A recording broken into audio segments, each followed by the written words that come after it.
So good morning, greetings and welcome to the new year for most of us, everybody. I'll begin with some words by Sue Ayer, or Ayer. Spirit of life and love. We have gathered here in search of answers to hard questions. We have come in search of understanding, in search of community. We have come in search of hope and healing. Let this be a place not only of searching, but of discovery. Let this be a place not only of learning, but of wisdom. Let this be a place not only of meeting, but of connection. And let this be a place where healing fosters giving and hope fosters service. Welcome to West Valley Unitarian Universalist Church. If we have any visitors today and you feel comfortable, please stand and introduce yourselves. Anybody? I'm not going to stand and introduce myself, but my son and granddaughter are here for today, so Nathan and Leanna. Most of you, I think, met Leanna, but Nathan doesn't get out here. Well, good morning and welcome. You're on a great opportunity to hear me speak, so it's a good time. So, in fact, I'm your worship leader. I'm doing everything today, except for a few items. So, we'll go to the announcements. Terry, I think you had announcements. Yeah, just briefly, I've got the announcement about the hike out for next Saturday. If you haven't, if you're not on the email list, just get a hold of me and I'll make sure that I add you. And if you could join us, we're going into the superstitions again from the Canyon Lake side. It'll be a beautiful hike. And for those of you that aren't maybe up to going too far in, you can go in about a little over half a mile, see a beautiful view, and then hike out. Thank you very much. Were any other announcements? All right. I'd like to ask Lisa Cook to come up and lead our talents for us this morning. Kind of disjointed.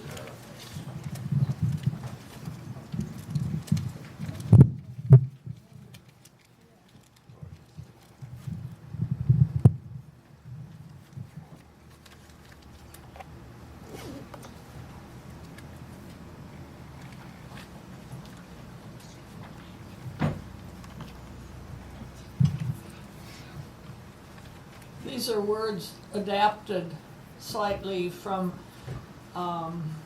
Robert Weston, who was a minister at Omaha, the Omaha Church in the 60s.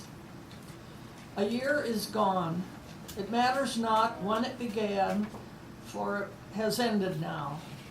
There were other years, and some began with a birthday, and some with a death. Some with one day of the month, and some with another. Some began with the song, and some with the lament. But today we start another year. Whatever the month or season, it is what lies before us that concerns us now. There will be decisions and tasks. There will be drudgery, achievement, and defeat. There will be joy and grief, all the raw stuff of experience waiting for us to shape, to fashion as we will, and it will never become just what we plan. However it may appear to others, we can turn it to knowledge and wisdom or folly. If it be hard, we can make of it strength. It may become bone, sinew, and steel, or ashes and waste.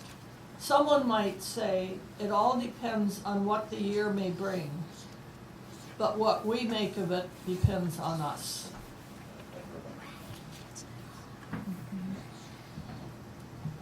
Thank you, Lisa. Thank you very much. So our opening hymn today is number 345, With Joy We Claim the Growing Light.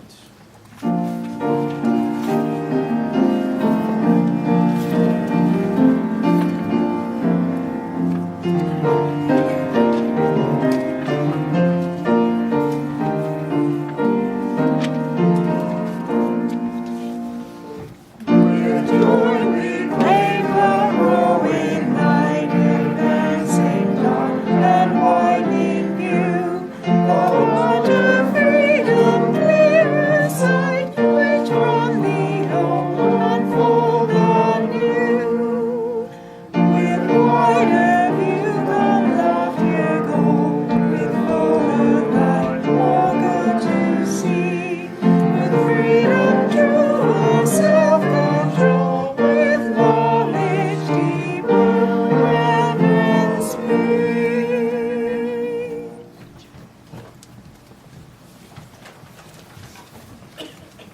time in our service where we express joys and sorrows, and concerns.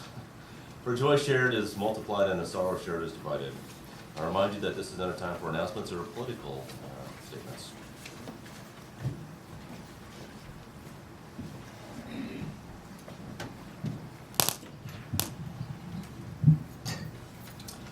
I dropped that stone in the water for my very good friend, probably my best friend in Phoenix, Tracy Graham, who died on Christmas night. And I'd ask you to remember him and his family, Gladys, his wife, his children, Diana and Josh, in your prayers and thoughts.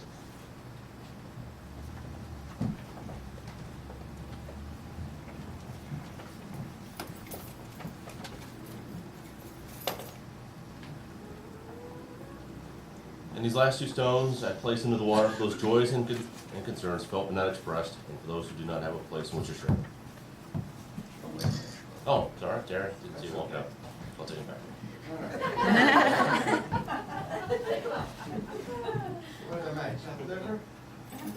Anyway, Terry Mead, and obviously my joy is having Nathan and Leanna visiting a couple of days. It's fantastic. And then I just want to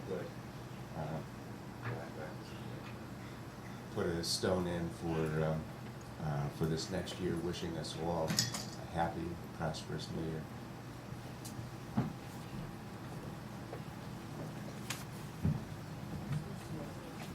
Anybody else? Sorry about that again, Terry. All right. So now I'll do a unison reading of the covenant. Love is the doctrine of our church. The quest for truth is our holy right. And service is our prayer.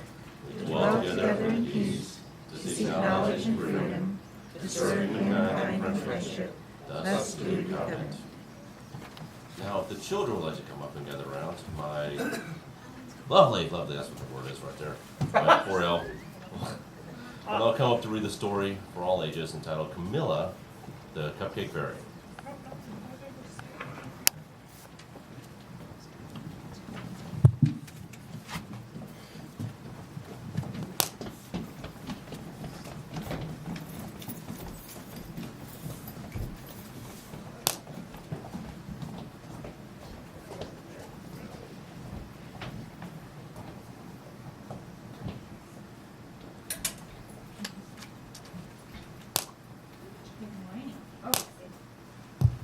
Good morning and Happy New Year.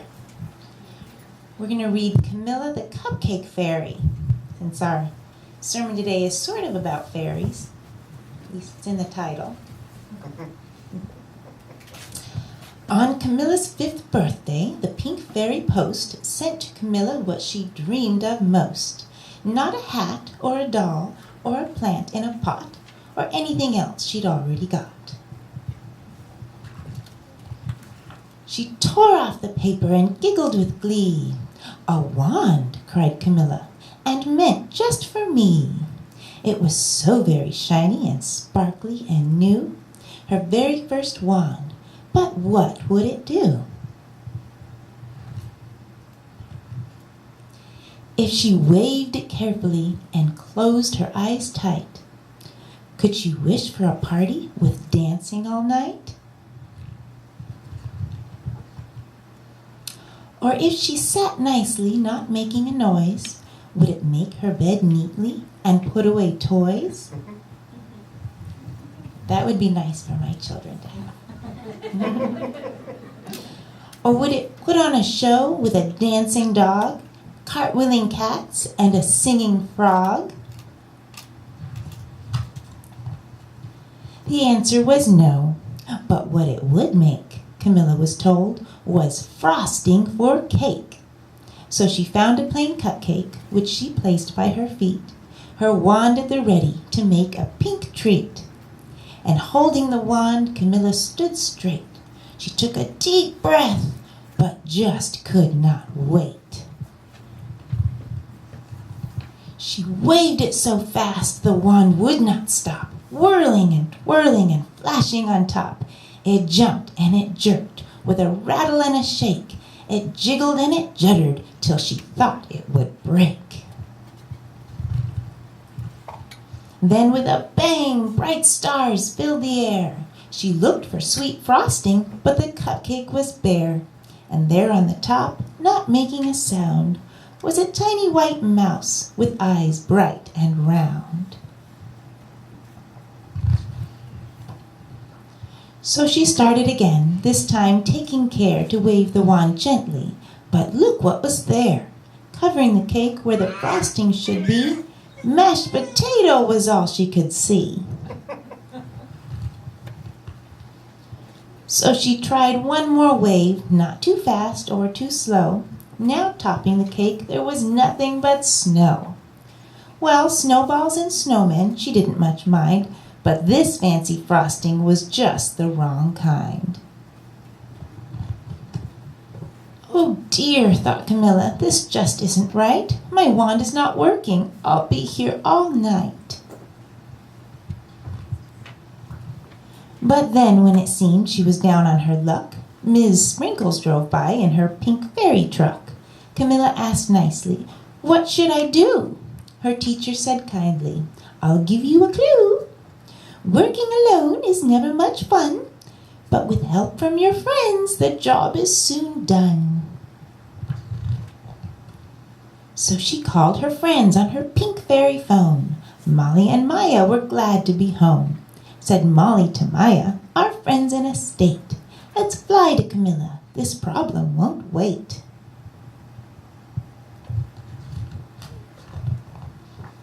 They held the wand steady with eyes closed tight, and they worked hard together. It shone a bright light. Then crossing their fingers in a shower of gold twinkles, they all wished together for frosting and sprinkles. All of a sudden, the fairy friends found the tastiest treat just there on the ground.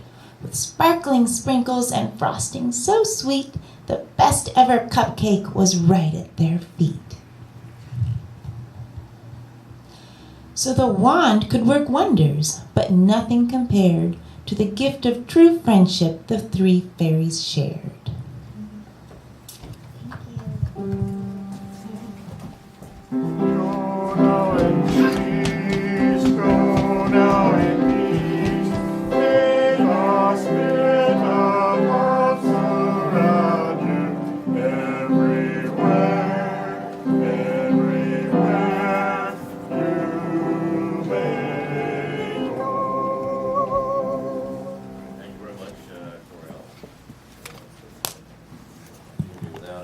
This morning, offering will now be given and received in the spirit of grateful fellowship.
Very much. On behalf of West Valley Unitarian Universalist Church, I accept this offering and hereby dedicate these funds to the works and causes of the congregation. Right here.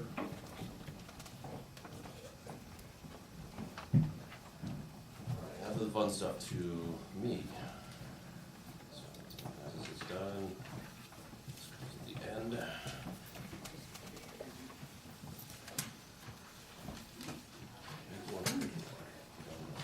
All right. Adjust it here.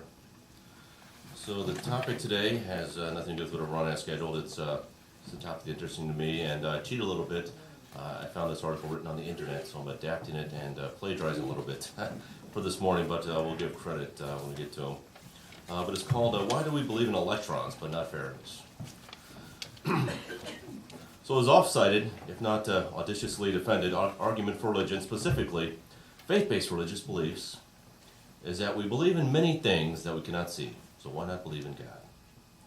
Leaving aside the straw man position of belief because why not, and the centuries of ass-kicking philosophers and mathematicians have dished out to Pascal for his ludicrous wager, there are very good reasons why we believe in certain things that we cannot see and don't believe in others. In this fair and balanced, unlike Fox News' piece on science versus religion, Dr. Benjamin Kuipers, chairman for the Department of Computer Sciences at the University of Texas in Austin, will address these age-old questions. But he's just not picking on the religious kids, giving them wedgies for believing in a savior. He's making a lucid and cognizant case for the methodology of science. Through science, we can make specific predictions about the behavior of something like electrons in a narrow set of circumstances, which we can then test for. If we don't get the answer we thought, we either did the experiment wrong or made an incorrect assumption. So we go back to the drawing board and work it out. We have no such abilities vis-a-vis fairies and other whimsical creatures of their ilk. So we can justify our belief in electrons based on evidence, testable evidence. This is the kind of evidence we have for evolution, a theory which has quite literally evolved over time as we gain new evidence. Intelligent design makes no such testable claims. There is simultaneously zero evidence for the idea of an intelligent designer and infinite evidence depending on your perspective. But there is no way to test the theory. Either it was all designed by an intelligent creator to look this way now, or it wasn't. Now, an extra credit project would be to create an experiment to test that hypothesis. All right. So intelligent design may be true, and one can still believe in it on faith. But it is about as far possible from being science. There is no way to gain testable evidence about it.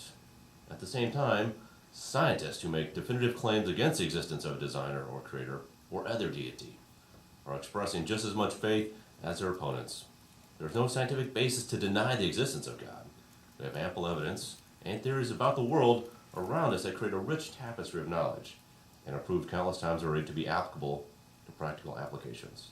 But none of this is incompatible with the existence of a creator. So what does it take away from this? We'll get into this, the electrons and fairies in a second. Religion is not science, and science shouldn't be religion. Some would-be scientists or defenders of science forget themselves when arguing with the faithful or ignorant, and make claims that they cannot support, or that are not good science. This is fine if you're expressing a belief, but to deny as a scientist the possibility of the existence of God is to make a religious claim unsubstantiated by any scientific evidence you can muster. Does God exist? I doubt it. But I can't prove it either way. So I'm just going to try to keep religion out of the science lab. So why do we believe in electrons but not fairies? Now, no one has directly observed either electrons or fairies. Both of them are theoretical constructs, useful to explain observations that might be difficult to explain otherwise. The theory of fairies can actually explain more things than the theory of electrons. So why do we believe in electrons but not fairies? Is the issue a political one, where the electron fans got the upper hand in the 19th century? So by the 20th century, the fairy fans were a scorned and persecuted minority. Or have we proved for sure that fairies do not exist? No to both. The real difference is that for electrons, we have accumulated a set of quite narrow and specific rules about how electrons will behave under various circumstances. Those rules let us make very specific predictions about electron behavior and about the observations that will result. If those predictions don't come true, we know that either we didn't set up the circumstances correctly or there was something wrong with the rules. But over many decades, we have repeatedly fixed problems with the rules. So we can now make really good predictions about electrons. especially in certain highly contrived circumstances, like circuits. Fairies are much more free. A fairy does what it decides to do. We haven't been able to find any useful rules for predicting how a fairy will behave in particular circumstances, or even for telling when a fairy has been involved in a particular observation. At least I don't know of any of those such rules. Feel free to chime in if you know rules. I stand ready for correction on this. Over many, many decades, it has not been possible for people to try out pretty good sets of fairy prediction rules, find out where they make mistakes, and then replace them with a better set of rules. Now, it's always possible that there are fairies, but the theory of electrons has been far more successful because it makes testable predictions. Because it doesn't make testable predictions, the theory of fairies hasn't enjoyed the same process of incremental improvement. So we have light bulbs and microprocessors on the internet, all based on electrons, not fairy processors. The scientific method is an amazing procedure for incrementally improving certain kinds of theories. Those that make testable predictions, a theory that doesn't make testable predictions could still be true, but it doesn't participate in the scientific method. Now, there are people that believe that the only truths are scientific truths, but this is essentially a religious faith on their part. Now, the theory of evolution is a scientific theory because it implies a large number of specific testable claims. The specific rules leading to testable predictions has been tested, modified, and refined over many decades, roughly as many as the theory of electrons. Simple versions of the rule for evolution have been tested and refuted long ago and replaced by better and more specific ones, just as they have for electrons. So now we're about as confident in the theory of evolution as we are in the theory of electrons. Now, the theory of intelligent design could be true. The biological world is a marvelous place with truly amazing complexity. The theory of evolution assumes certain random processes for generating mutations. If an intelligent designer can influence those random processes, then perhaps both theories could be true simultaneously. But the theory of intelligent design does not make testable predictions, just like the theory of fairies. The designer does what he does because he decides to, not because he's governed by rules. The scientific method is an enormous intellectual asset to the human race. All citizens should understand what it can and cannot do, and all children should be taught to appreciate it and to apply it. It is important for them to understand why the theory of electrons is a scientific theory, while the theory of fairies is not. Likewise, of course, for evolution and intelligent design. In the debate between evolution and intelligent design, I believe that we scientists, not me specifically, but someone else talking, are missing an important opportunity to educate people about the difference between truth and scientific truth. There is a perfectly reasonable role in society for fairies, for faith in truths that are not scientifically testable. But we and our children need to understand and respect the difference. Atheism is a religion too. While one driver in this controversy comes from people with a fundamentalist religious agenda, there are scientists on the other side who pursue an essentially religious belief that there is no designer. Occam's razor is a useful piece of practical advice about preferring simpler theories, but it has no more empirical content than the Apostles' Creed. An advocate for intelligent design could provided the following quotes from leading evolutionary biologists. Man is the result of a purposeless and natural process that did not have him in mind. That was it, George Gaylord Simpson. If humankind evolved by Darwinian natural selection, genetic chance, and environmental necessity, if humankind evolved by Darwinian natural selection, genetic chance, and environmental necessity, not God made the species. Edward Wilson. There's one more. By coupling undirected, purposeless variation to the blind, uncaring process of natural selection, Darwin made theological or spiritual explanations of life process superfluous. Douglas Fukuyama. Now, these are not scientific conclusions. These are statements of sincere personal beliefs by these authors, who doubtlessly feel strong that their beliefs are consistent with their experience as scientists. But are they essentially statements of faith? And are they out of place in a textbook? Now, an interesting essay by Michael Roos, Is Evolution a Secular Religion? Sheds historical light on evolution and this kind of religious atheism. On the other hand, Scientists in general are very careful to avoid making religious, including atheist statements, in a scientific context. Simpson's and Wilson's books are opinion pieces, not textbooks, so expressions of personal faith are appropriate. Fukuyama's book is a leading textbook, but above the quote seems not to appear in the current, but the above quote does not appear in the latest edition. Now, there is widespread claim that evolutionary biology textbooks argue against Christianity or against religion in general. You can read a careful examination of a number of accused textbooks refuting that claim. Teaching better science. Now, in our pluralistic society, some people believe in God or in the absence of any God, both faith-based positions, while some people don't know and don't care. In our pluralistic society, the scientists use a lot of big words. So I'm amazed I got too superfluous. Because it doesn't have a P in there. It's important to teach science without imposing on others one's own religious beliefs, including the belief in the absence of God. Now, science education is about teaching the scientific method, about teaching some of the knowledge that the human race has acquired by applying that scientific method. It would be a useful part of a science class to teach the distinction between theories that are scientific because they make testable predictions, and other theories that could be true, but are not scientific because they don't. Comparing fairies with electrons, or comparing evolution with intelligent design, should be an opportunity to teach better science. That was written February of 2005. So this will be a short service to get to that. Our closing hymn today is number 339, Knowledge They Say.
Extinguish the chalice, and that it might glow gently in our hearts.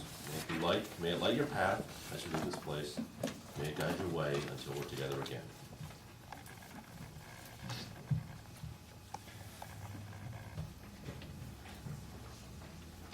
This church provides us, now if you read the mission statement in unison with me. This church provides a safe place to celebrate diversity, draw inspiration for our lives, foster social and environmental justice, and compassionately support each other in our spiritual searches. Thank you very much for spending your first day of the new year with me and with us in this church. Go now in peace.